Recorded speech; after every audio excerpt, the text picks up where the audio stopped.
세상의 모든 지식 언더스탠딩. 예, 김상훈 기자님 모셔보겠습니다. 네, 어서 오십시오. 네, 안녕하세요. 김상훈입니다. 네, 김상훈 기자는 군대 있을 때 뭘로 싸웠어요? 소총수입니다. 아, 총. 네. 육군 소총수. 저는 1111이었나? 옛날에 일빵빵이라고 했어요. 일빵빵. 소총수. 소총수. 네. 보편적 군인 솔저. 맞습니다. 예. 제네랄 솔저. 땅깨라고 하겠습니다. 전혀 주특기 없는. 네, 네. 주특기가 작업이었습니다. 그럼 다 그렇죠. 네, 알겠습니다. 네, 자, 근데 오늘 방산 수출 얘기라면서요. 맞습니다. 뭐가 문제가 있습니까? 관심 있는 분들은 조금 많이 보셨을 것 같은데 한국 시간으로 오늘 새벽에 폴란드에서 국제 방위 산업 전시회라고 하는 게 열렸습니다. 예. 우리나라가 지난해 폴란드에게 무기를 엄청 많이 팔았잖아요. 뭐 그 뭐라고 하죠? 그 네. 전투기, 예. 그다음에 KT 흑표전차, 그다음에 K9 자주포 이렇게 17조 원 정도를 팔았는데 이번에 폴란드에서 열리면서 이게 리드 네이션이라고 하죠. 주도국이 한국이 들어갔어요. 그래서 뭐 현대로테, 뭐 하나 에어로스페이스, 그다음에 하나 시스템, 하나 오션, LIG, 넥스원, 카이, 뭐 기아 자동차도 심지어 갔더라고요. 예. 그래서 우리나라 방산 기업들이 뭐 대거 거기 갔었는데 갔던 이유가 지난해 17조 원도 팔기도 했지만 예. 2차 무기 수출이라고 그렇지. 해서 한번 지금 여기- 예상되는 게 뭐 30조 원 정도 된다. 한번 뚫었으니까 여기는.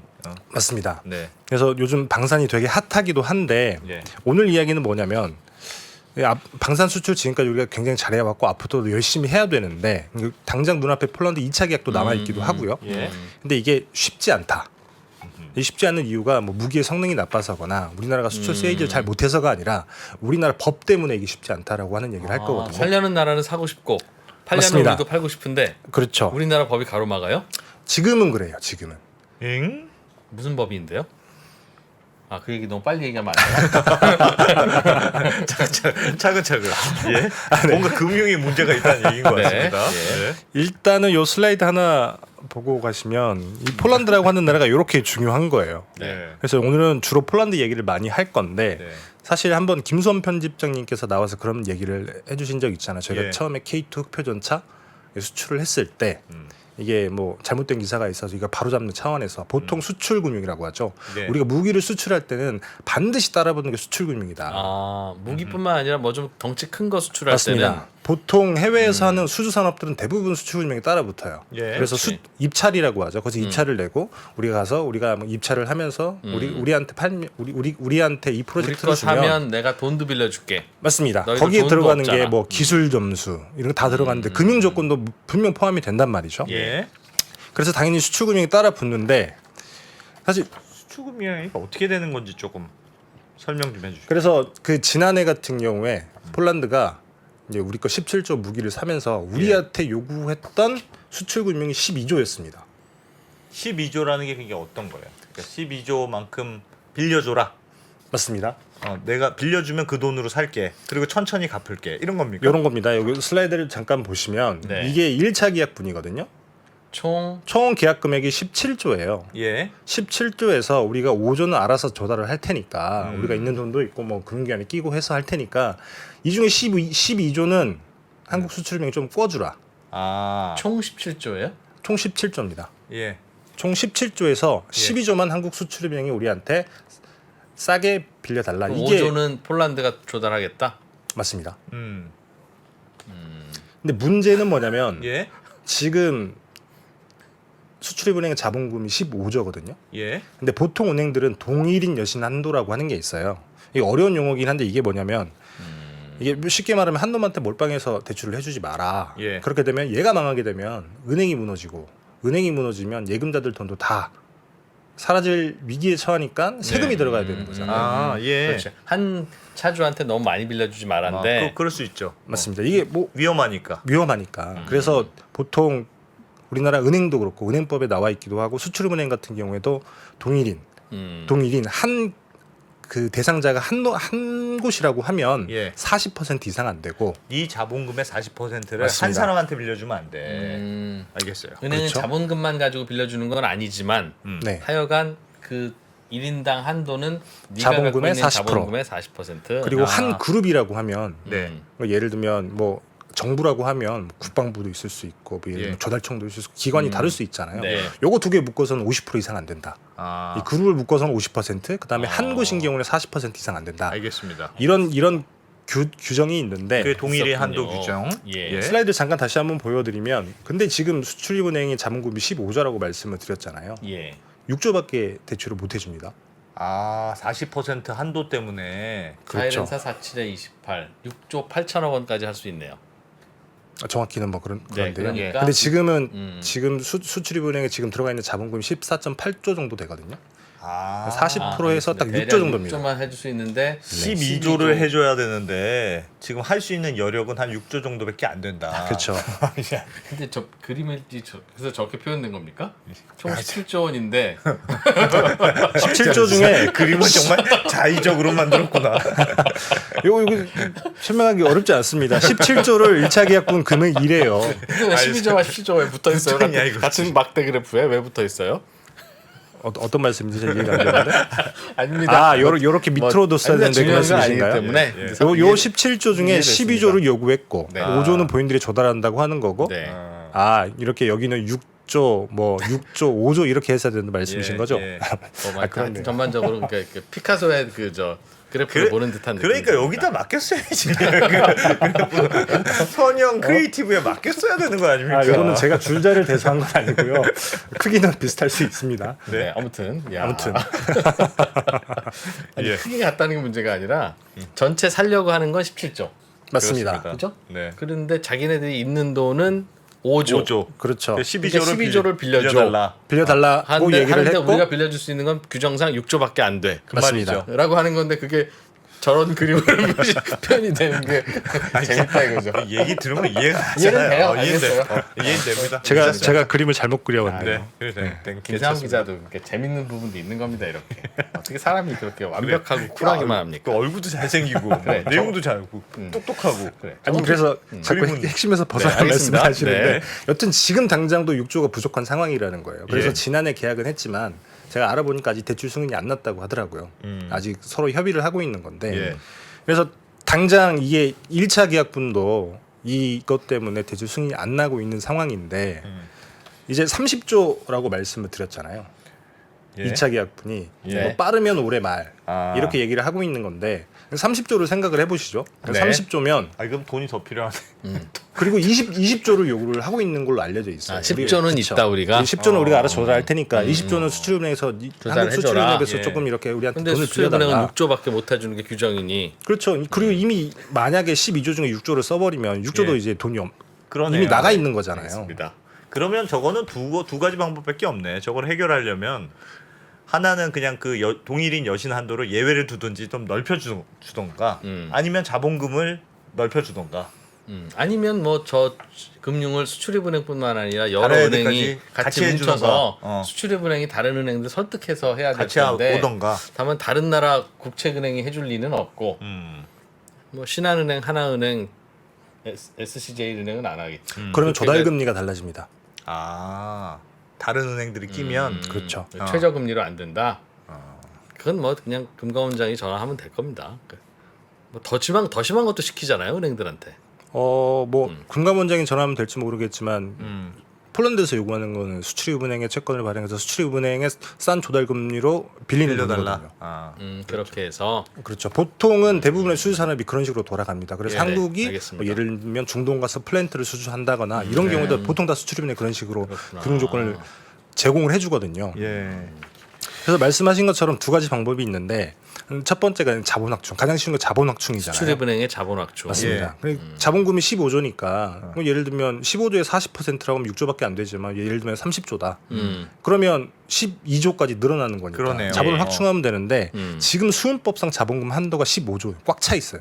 아 법으로 그것도 정해놨어요. 자본금도 자본금이 법으로 정해져 있습니다. 아, 수출입은행의 법정 그 수권 자본금이라고 하죠. 법정 예. 자본금 한도는 15조 원이다. 근데 법을 좀 바꿔서 올리면 되겠네요, 그것도 역시. 뭐 다행이긴 하긴 한데 지금 국회 올라가 있습니다. 7월 달에 발의를 해서 올라가 있기는 한데 예. 이제 문제는 뭐냐면 국회 이제 7월 달에 발의가 됐으니까 이제 지금 정기국회 열려 있잖아요. 예. 국정감사 끝나고 난 다음에는 법이 통과가 되고 뭐 예를 들면 전체회의까지 올라가서 하면 올해 말쯤에는 법이 통과가 되기는 한다고 해요. 예. 되기는 되는데 문제는 지금 이미 예산안이 제출돼 있잖아요. 예. 그러면 연말쯤에 이 법이 통과가 돼서 되더라도. 시행될 때까지 조금 시간 걸리고 어. 그런 와중에 그러면 내년 예산안에 못 들어가게 되면 내후년 예산안에 들어가야 되는 거예요. 아, 이거 뭐 수출은 물론 당장 이것 해야 때문에 되는데. 뭐 추경을 할 수도 있겠지만 예. 뭐 쉽지 않다는 거죠 물리적으로. 그래서 이게 현금 출자를 하려면 예. 그게 쉽지 않은 상황이고 뭐 그러면 꼭 현금으로만 출자할 수 있는 건 아니니까. 한전 주식 같은 걸로 맞습니다. 그냥 하면 되잖아요. 현물 출자를 하면 되는데 예. 이거는 법만 통과가 되면 바로 현물 출자를 들어갈 수 있기는 합니다. 예. 예. 있기는 한데 그래서 지금 국회에 올라가 있는 수은법 개정안이 지금 법정 자본금 15조인데 이걸 30조까지 늘리겠다는 거예요. 30조까지 늘리게 되면 다시 한번 슬라이드를 보여드리면 예. 2차 계약분 이제 뭐 30조로 추정이 되는데 이 중에 20조를 요구를 하고 있다고 했잖아요. 예. 그러면 6조는 이미 나갔다고 치고 예. 그러면 자본금이 30조로 늘어나면 이게 12조로 늘어나잖아요. 예. 그래도 8조가 부족해요. 아, 네. 그러네. 그러니까 뭐 당장에 수은법이 개정이 돼서 현물 출자를 한다고 하더라도 15조 원어치 출자를 하는 건 쉽지 않잖아요. 동일인 여신 한도를 좀 풀어주면 안 됩니까? 수출입은행만 수출입은행법을 바꿔서 그러면 뭔가 컨셉이 잘 안 맞나요? 은행이 이런 건 그냥 법으로 해결할 게 아니라 뭔가 약간 그런 느낌이야. 지금 식당이 있는데 단체 손님이 갑자기 너무 많이 온다고 했어요. 그러면 식당을 넓혀주거나 뭐 그렇게 해야 해결이 되는 건데 그럼 너무 많은 지금 수주를 갑자기 받았는데 이걸 그럼 어쨌든 돈은 벌어야 되니까 소화는 해줘야 될 거 아닙니까? 좀 이상하다. 비슷한 논란이 2011년에도 있었는데 2011년에는 어떤 일이 있었냐면 혹시 기억하실지 모르겠는데 당시에 건설사들이 해외에서 플랜트 수주하는 게 완전 붐이었습니다. 예. 그래서 이것도 똑같이 동일 여신 한도 같은 게 생기는 거예요. 예를 들면 큰 사업이니까 우리나라 뭐 건설사들이 사우디에 가서 플랜트를 뭐 수주를 했다. 예. 그러면 수출입은행이 사우디에 돈을 꿔주는 거잖아요. 그렇겠네요. 그때 당시에 수출입은행 자기 자본이 8조였거든요.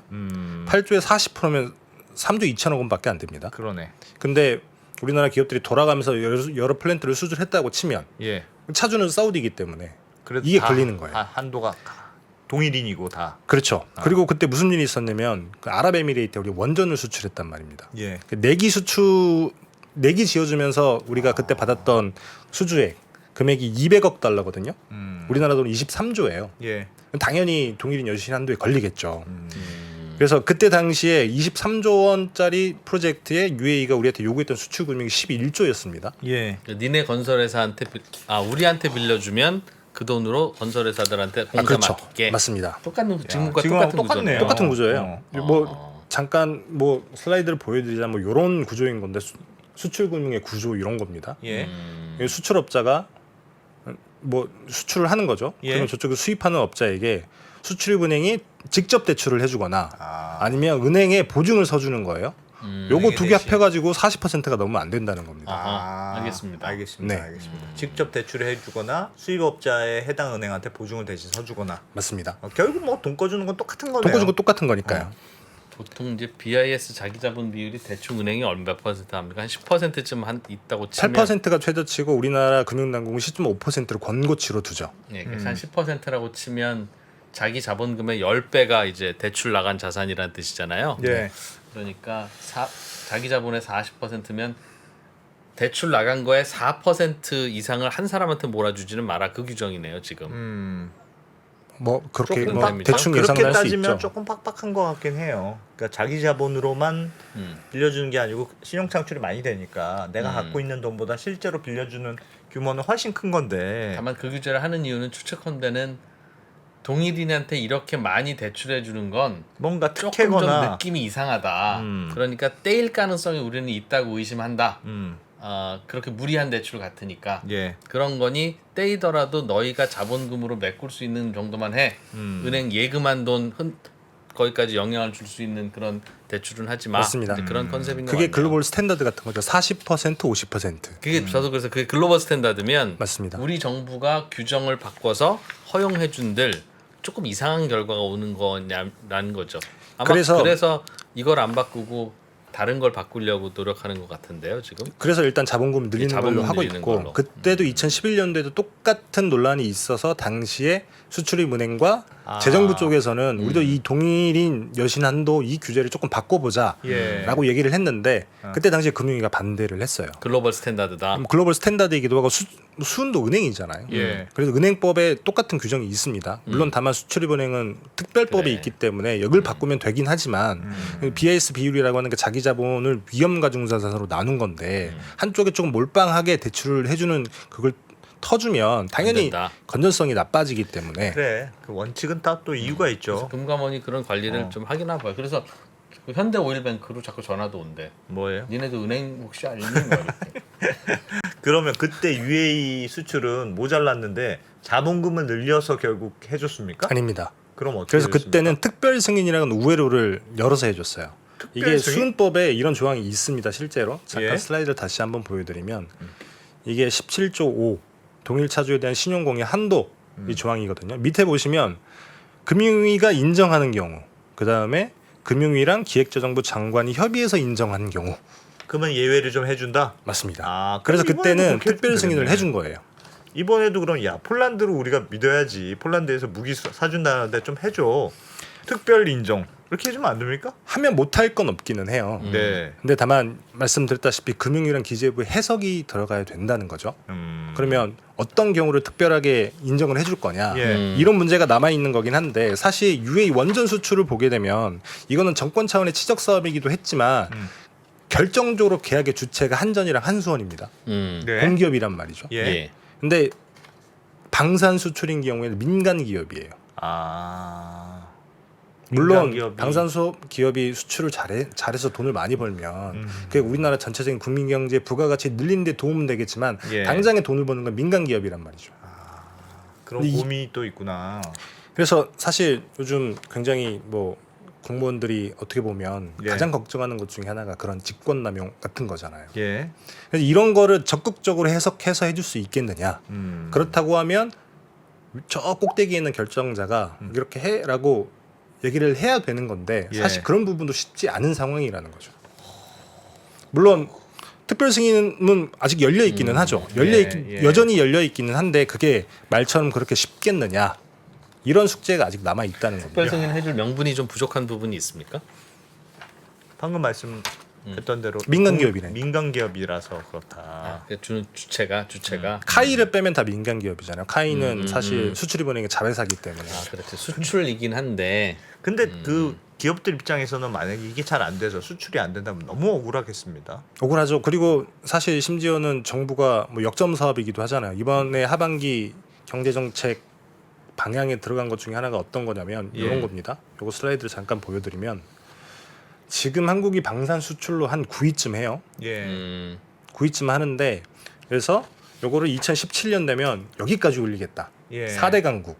어허. 2027년에 2027년. 네. 네. 2020년 여기까지 올리겠다고 하는 거고 그렇기 때문에 하반기 경제정책 방향에 뭐 예를 들면 수출입은행의 자본 확충도 하겠다 이런 내용들이 쭉쭉 들어가 있습니다.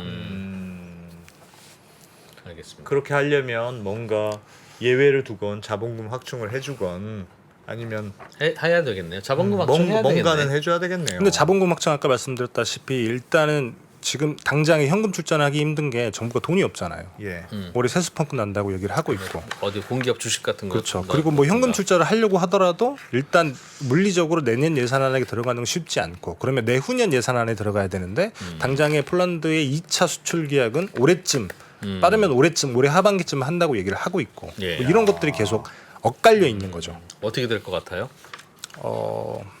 방법을 찾지 않을까 싶기는 한데요. 찾아지는 방법이 대체로는 그래도 현물 출자가 될까요? 그럼? 현물 출자가 되긴 할 텐데 당장에 15조 원어치 현물 출자를 하는 것도 쉽지 않을 거라고 저는 생각을 해요. 다른 나라도 비슷한 고민이 있지 않을까요? 다른 나라는 이걸 어떻게 해결했습니까? 그래서 제가 조금 알아봤는데 예. 사실 이런 질문을 할 줄 어떻게 알고 그걸 알아봤어요? 와 항상 선배들 하는 질문일 것 같아가지고 멋지다. 네. 미국이나 예. 일본 같은 경우에는 음. 그 동일인 여신 한도라고 하는 게 법적인 규정이 따로 있는 게 아니라고 하더라고요. 거기는 동일인 그 한도 규정이 없습니까? 법적으로. 법적으로 없다는 게 무슨 그러니까 말이에요? 규정이라고 하는 게 법에 근거가 있어야 되는 거잖아요. 예. 그러니까 법에 그런 근거가 없다는 거죠. 그럼 막 늘려도 된다. 그 그래서 나라는. 우리가 생각을 해보면 어. 미국이 우리나라에 무기 수출 엄청 많이 하잖아요. 예. 우리는 예전부터 굉장히 많이 사왔고 물론 예. 이거 상환하는 것도 있고 새로 빌리는 것도 있겠지만 동일인 여신 한 대 걸린다고 하면 우리도 무기를 많이 살 수가 없는 거예요. 그러겠죠. 예. 그리고 일본도 마찬가지인 거고. 음. 그래서 거기는 수출입은행 내부에 그렇지. 리스크 관리 수단 이런 걸 음. 내부적으로 따로 두거나 예. 그리고 또 따로 금융당국에서 건전성을 관리하는 그런 방식으로 운영을 하고 있다고 있다. 그 하는데요. 나라들은. 네. 그리고 그 나라들이 그렇게 하면 꼭 동일인 여신 그래. 한도가 글로벌 스탠다드도 아니네요. 아니네요. 수출입은행인 경우에만 조금 이렇게 뭐랄까 예외를 예외 두는- 사항을 둔다라고 생각할 수 있죠. 은행이니까 그렇게 하면 될 것도 같은데. 굳이 근데 그러면 또 자본금 법을 확충안 해도- 바꿔야 되는데 아, 우리는 예. 하필 법이 있으니까. 그렇죠.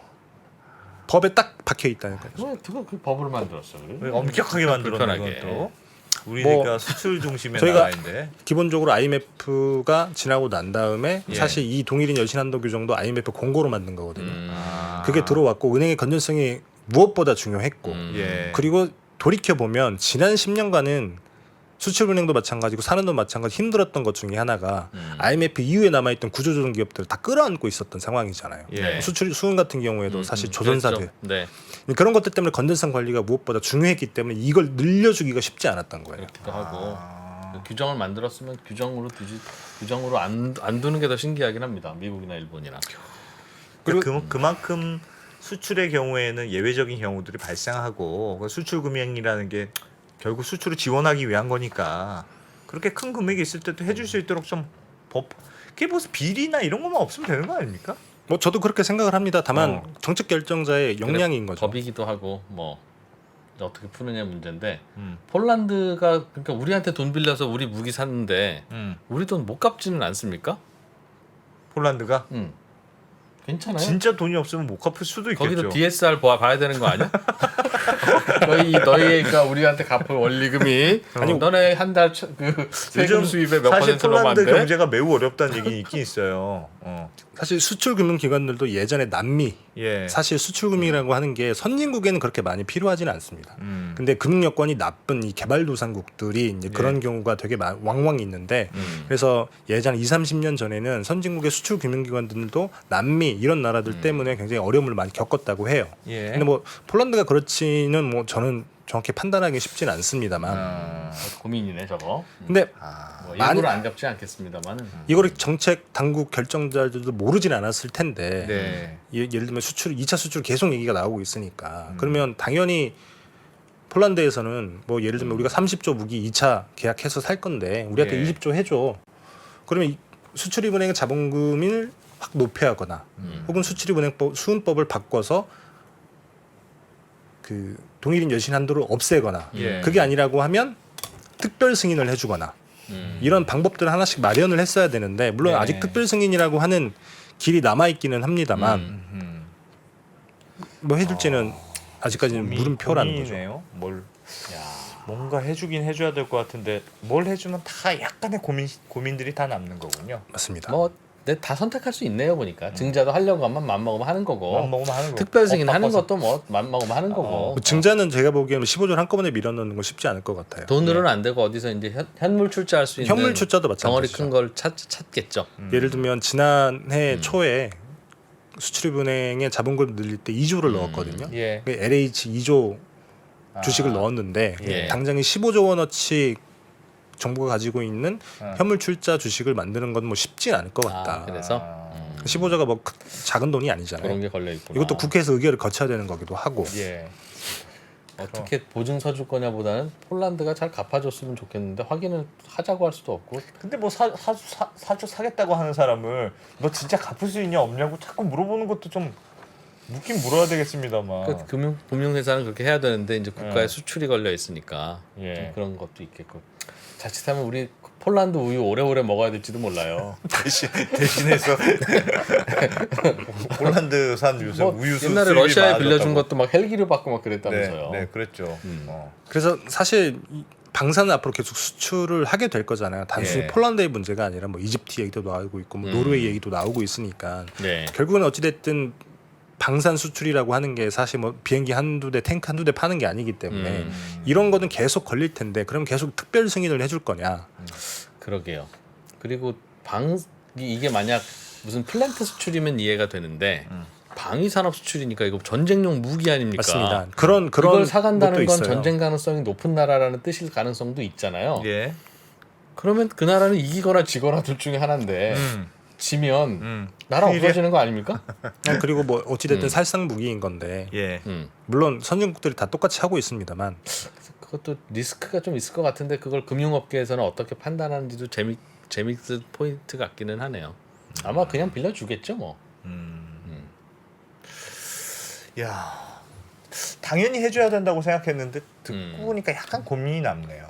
근데 뭐 기본적으로 민간 기업의 수출을 정부의 자금으로 빌려주는 게 근본적으로 맞는 거냐? 맞는 거냐? 그런 고민도 할 수는 있겠네요. 냉정하게 보면 어긋나지만 다들 또 그렇게 하니까요. 다들 또 그렇게 수출을 하니까. 근데 생각을 해보시면 제가 뭐 유럽 수출입은행 사례까지 명확하게 확인은 못했지만 지난해에 중국이 그 에어버스 292대를 샀다는 기사가 한번 크게 보도된 적이 있었잖아요. 예. 그게 규모가 48조 원 정도 돼요. 예. 그리고 지난 4월에는 마크롱이랑 시진핑이 베이징에 만나가지고 우리가 160대 또 살게. 이것도 다 수출입은행에서 수출금융을 해줘야 되는 거거든요. 네. 근데 그렇게 생각해 보면 유럽 수출은행 같은 경우에도 동일인 여시 한도 이런 것들 혹은 예외를 두거나 이런 식으로 운영을 하고 있다는 거죠.